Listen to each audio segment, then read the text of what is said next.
بسم الله الرحمن الرحیم. باید دا پرون راسي کومه ویډیو چې وایرل شوې ده د 11 کلنه نجلۍ غا نو پرون راسي زه خو په رابطه کې وم مسلسله تقریبا ټوله شپه په رابطه کې وم.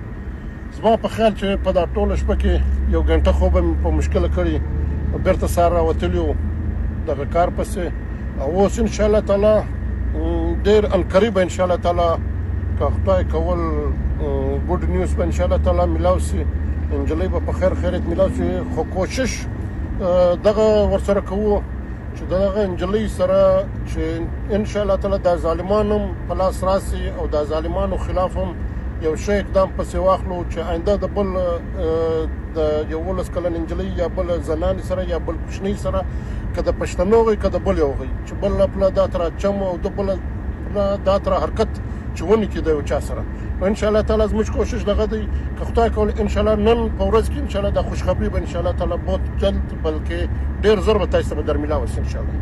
بسم الله الرحمن الرحیم. په کومې خبرې چې زه یریدم هماغه خبره وشوه. دې وخت کې په پاکستان کې 11 بجې دي. زما اوس تقریبا یو 10 منټه مخکې اس اس پی چې کوم د هغې ایریا دی څوک چې د اپریشن لیډ کوي هغې سره زما رابطه وشوه. هغې نه ما معلومات وکړو چې دې وخت کې څه روان دي. دا ویډیو به انډه پورې ګورئ. زه تاسو سره ټولې خبرې شیر کول غواړم. هغې ما ته وویل چې د شپې هغې باندې ډېر غټ اپریشن شوی دی چې هغې کې زمونږ پولیس زمونږ فوج زمونږ آرمي ټول پکې انوالو و. دې دپاره چې د یو پښتون لور خبره ده ټول قوم په یو خبره باندې ټول راپاسېدلي دي. د شپې وله کورونه مسمار کړي دي اسلحې هم ترې نیولي دي څه کسان هم اریسټ کړي دي. تقریبا 90% دی ورسېدلي دي 10% خبره پاتې ده. خو ما ته دا هغه وویل چې انشاءالله نن به تعالی زه خوشخبري در کوم. دا زموږ دغه لاس کمیونیکیشن وشو. بل طرف ته زه راځم چې دلته په سوشل میډیا باندې یو خبره روانه ده او هغه مختلف جرنلیسټان سو کال جرنلیسټان ورته زه وایم چې هغوی دا خبره راوچته کړې ده او دې کې څه سیاستدانان هم دي چې دا جینۍ چې کومه ده نو دا مور په 8 لکه روپۍ خرڅه کړې ده او د دې دا مور نیول غواړي. زه تاسو ته دا یو خبره کوم دا واحد د پاکستان په هسټرۍ کې یو داسې کیس دی چې په دې باندې څومره پښتانه دي که هغه د پاکستان په دې ګوټ کې دي که هغه په بلوچستان کې دي که په وزیرستان کې دي که په یورپ کې دي که په هغه انګلینډ کې دي که هغه په امریکا کې دي که په کینیډا کې دي که په سعودي کې دي ټول په یو پیج دي چې جان مال هر څه قربانو د خپل لور د عزت لپاره. اوس د پاکستان سیاستدان خو روزګار کوي که نه دلته خو د هغه دوکان نه چمکاویږي هغه پکې رامنځته شو. کله چې پکې سیاستدان رامنځته شو نو د دې خبرې له یو رخ بدل ورکوي چې دې کې دا مور ککړه ده. زه تاسو ټولو ته دا یو خبره کوم چې کله ما ته اطلاع وشوه چې د مور سره د ماشومې سره زیاتې شوې زه لاړم د مور سره کېناستم ورته مې ویل تا سره څه ثبوت دی چې ستا لور غوا شوې ده. وایي دا اف آی آر دی. اف آی آر ویریفیکیشن مو وکړو چې ټیک دی که ټیک نه دی هغې نه پس مې ول اواز اوچت کړو. زه تاسو ټولو نه دا یو تپوس کوم دا ماشومه ډاکوانو سره دکه نه ده. دی دا وایي دا سو کال جرنلیسټان او سو کال پولیټیشن دی دا خبره کوي چې دا ماشومه چې کومه ده دا مور په ډاکوانو خرڅه کړو. ډاکوان وایي چې موږ له 8 لکه روپۍ راکړې دا به موږ در پرېږدو. تاسو د ډاکوانو په خولې باندې یقین کوئ. تاسو د هغې مور په خولې یقین نه کوئ چې د هغې په جسم کې سوري دي. زه د هغې مور وکالت نه کوم. که هغې دا کار کړي سخت نه سخت سزا وله ورکړئ خو د ټولو نه مخکې به ماله دا لور را پیدا کوئ. د ټولو نه مخکې به ماله دا ماشومه راولئ. د هغې نه پس په سیاست هم وکړئ. د هغې نه پس چې څه کوئ وکړئ. برای مهرباني ستاسو دا پوسټونه ستاسو دا خبرې دا وایس میسیجونه دا د شي له غلط رنګ ورکوي.